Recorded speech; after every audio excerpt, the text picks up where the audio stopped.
Good morning, students. Today we are going to learn about the topic ammonia. Hope you all know the formula of ammonia. The formula of ammonia is NH3. Let's consider this nitrogen, its valence electron. Atomic number is 7, so the valence electron is 5. Out of this 5 valence electron, 3 electron will involve for the bond formation. The other 2 electron will present near the nitrogen atom. So this is about the ammonia formula. For this topic, we are going to learn about how to prepare this ammonia and what are the physical properties of this ammonia and its chemical properties as well as the structure of ammonia. Let's see about the preparation of ammonia. There are 4 important methods of preparation. Out of that, the first method is ammonia is formed by the hydrolysis of urea. The formula for urea is NH2CONH2. When this urea is hydrolyzed, you get the product called to be NH3 and CO2. And the second method, it is prepared in the laboratory by heating an ammonium salts with a base. So ammonium salts, you know, ammonium chloride, ammonium carbonate, ammonium sulfate, etc. So when this is treated with a base, you will get the gas called to be ammonia gas. So let's see the equation. So here there are 2 equations. The first one, NH4 plus OH minus. This NH4 plus is obtained from the ammonium salt. So if I consider ammonium carbonate, formula for ammonium carbonate is NH4 the whole twice CO3. When it ionizes, I will get NH4 plus CO3 2 minus. So here NH4 plus obtained from the salt treated with the anion of a base. Base can be sodium hydroxide, potassium hydroxide or ammonium hydroxide, etc. Out of that, if it is sodium hydroxide, when it ionizes, you will get Na plus and OH minus ion. So that anionic part is written here. So this equation is written in ionic form. So NH4 plus OH minus combine to give you ammonia as well as water molecules obtained. So here when ammonium chloride, that is a salt of ammonium, NH4Cl plus the metallic oxide, this can also be a base. When this metallic oxide is dissolved in water, you will get metal hydroxide, that is CaOH twice. So this metallic oxide, when it is treated with ammonium chloride, Ca will join with this chlorine. So calcium and chlorine will go away as calcium chloride. The remaining you will get the product called to be ammonia and water. And the third method, it can be obtained by heating the metal nitrides, metal with the nitrogen called to be metal nitrides. Already you studied in the properties of nitrogen. So here they have taken specifically magnesium nitride. So magnesium nitride formula is Mg3N2 because the oxidation number of magnesium is +2. Nitrogenate is -3. When you crisscross these two, you will get Mg3N2. When this undergo hydrolysis as well as when you heat it, you get the product called to be magnesium hydroxide as well as ammonia. One of the very important method of ammonia preparation is called to be, that is the industrial method. So industrially, this ammonia is manufactured by a process called to be Haber's process. This process already we have studied under the nitrogen, under the chemical properties of nitrogen. So it is prepared by treating nitrogen and hydrogen over an iron catalyst. So iron which will be acting to increase the rate of the reaction. So these two will join at the temperature of 750 Kelvin and 200 atmospheric pressure. It get converted into NH3. But there will be a small amount of K2O and Al2O3 will be added to increase the rate of attainment of equilibrium. You all know that the ammonia formation is a equilibrium reaction. Forward and backward reaction takes place simultaneously. And in this process, the hydrogen required for the ammonia synthesis is obtained from water gas. Water gas is a mixture of carbon monoxide and hydrogen. And the nitrogen can be obtained from the fractional distillation of liquid air. So the nitrogen can be obtained by the fractional distillation of liquid air. By that method, they will get the nitrogen. And then hydrogen joined with these two, you will get the product called to be the ammonia.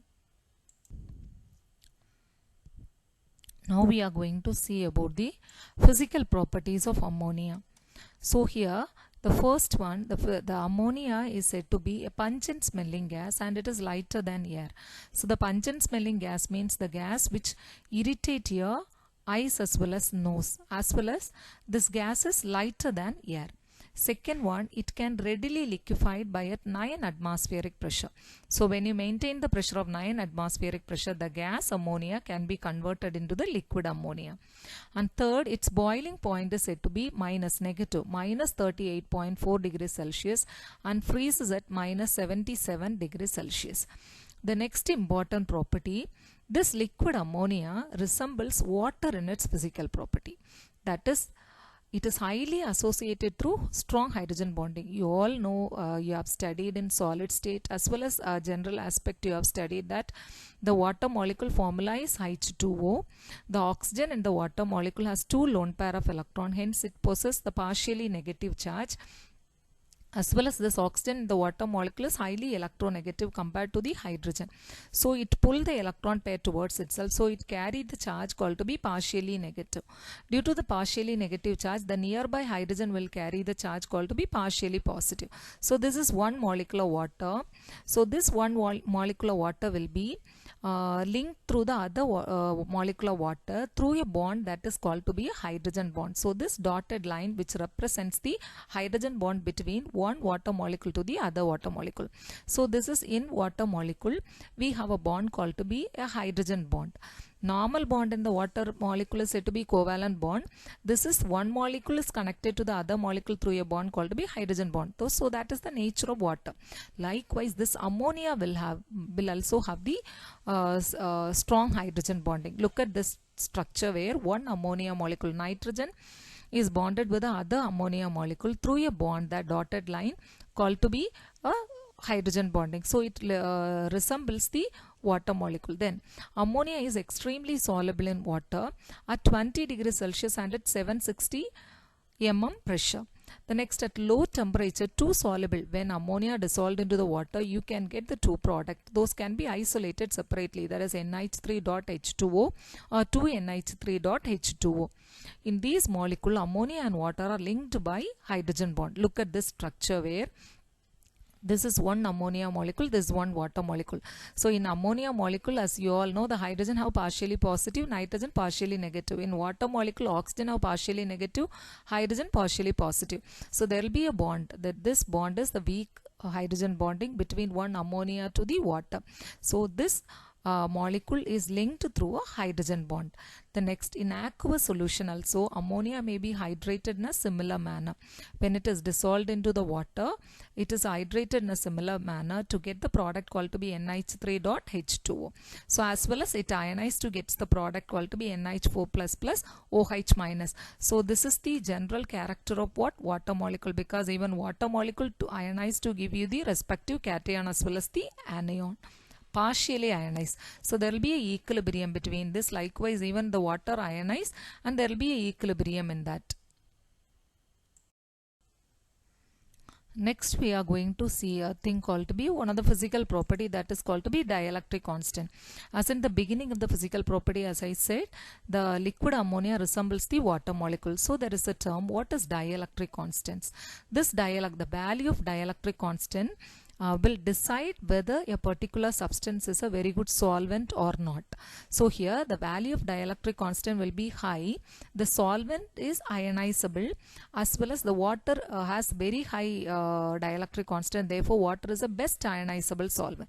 So first let's see what is dielectric constant. It's the power of any solvent when electrolyte is dissolved in that solvent. Then that solvent weaken the electrostatic force of lines binding to the ions and get it separated, whereby the ionic crystal is dissolved into the solvent. So it will make that substance to get into soluble. So if you know about the dielectric constant of any substance, you can able to say whether it can act as a solvent or not.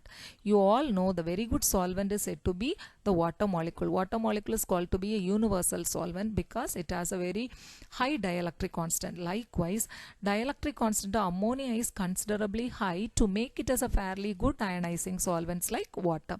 So that is proved by an equation. 2NH3 is in equilibrium with NH4++ NH2-.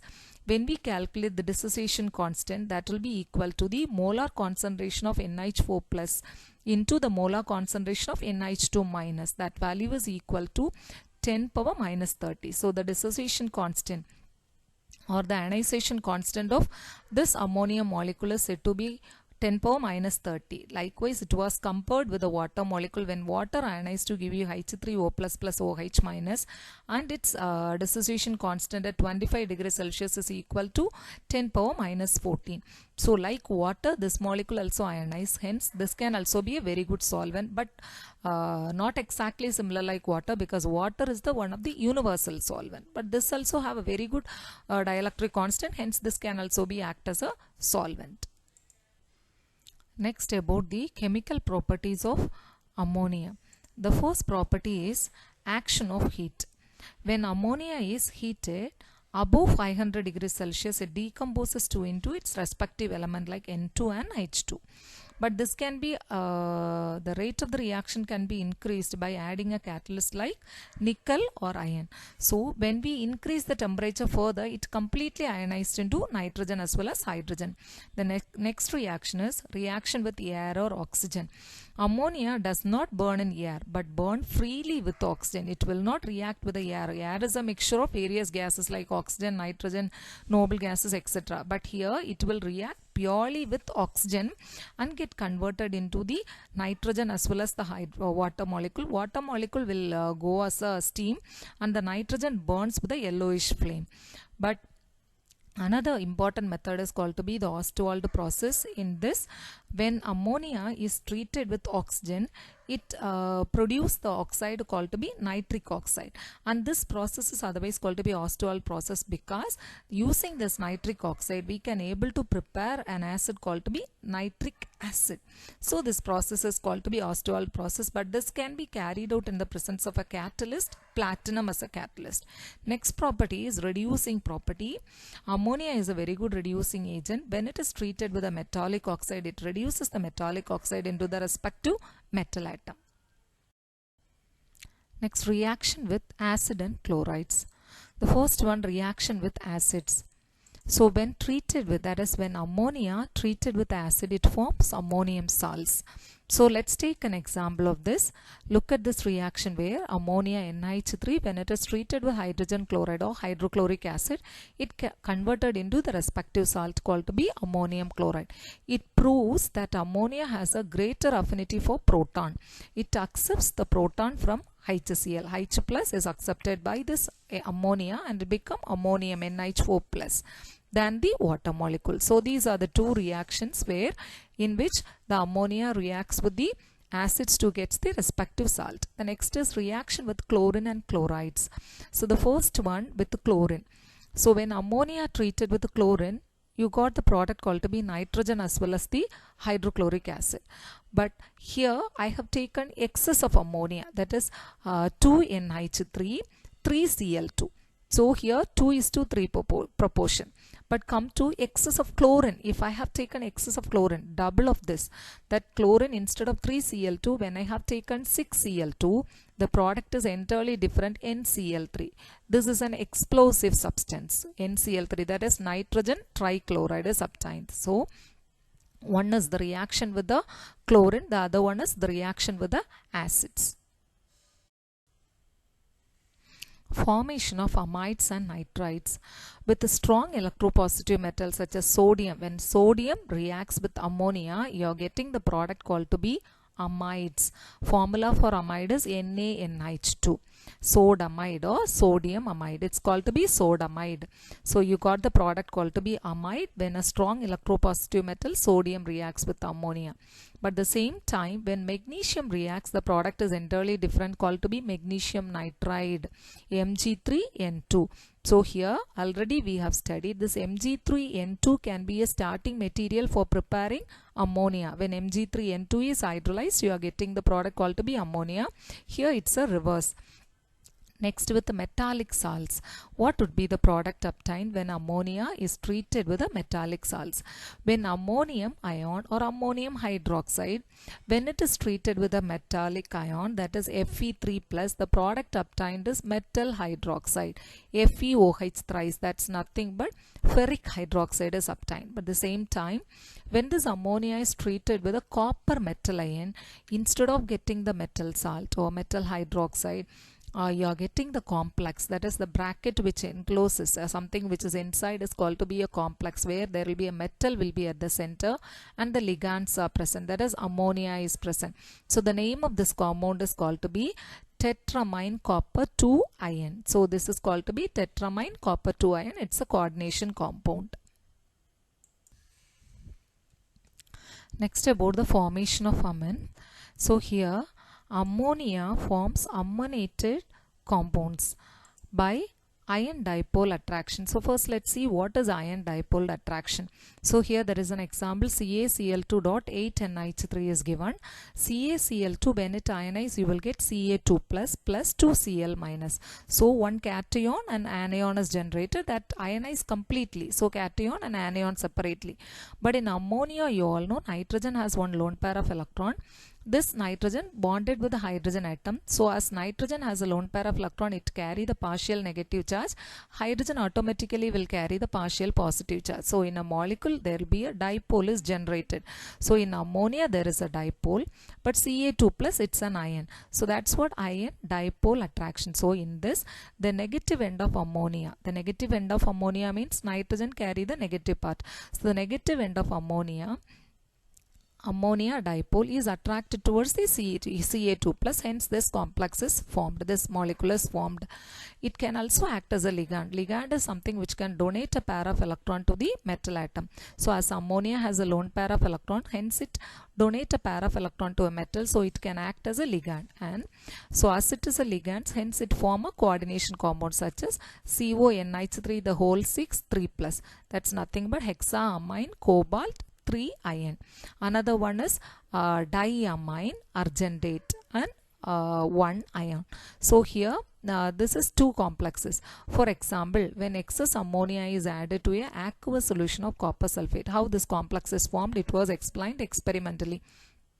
A blue color of a compound is formed. It's due to the formation of this complex. The complex formula is CuNH3 2 plus. That's nothing but tetraamine copper 2 plus. So here they have taken in the beaker, they have taken ammonia.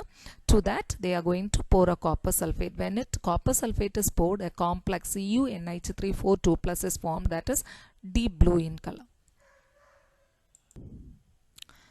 Now about the structure of ammonia. So ammonia molecule is pyramidal or trigonal pyramidal. You can look at the structure. This is the pyramidal structure. N 3 hydrogen atom. So pyramidal. The bond distance in nitrogen and hydrogen, bond distance is said to be 1.016 angstrom, and hydrogen bond distance, HH bond distance is 1.645 angstrom with a bond angle of 107. So here the bond angle is said to be 107 degree. Then this structure of ammonia was regarded as a tetrahedral. Tetrahedral means one atom which is surrounded by 4 other atoms. For example, methane is tetrahedral in structure, carbon surrounded by 4 other atoms. So but here nitrogen at the center surrounded by 3 other atoms. The 4th position is occupied by a lone pair of electrons. So they expected to have a tetrahedral, but actually it's not a tetrahedral. One tetrahedral position is occupied by a lone pair of electron, hence it form a shape called to be a pyramidal in shape, or you can call it as a trigonal pyramidal.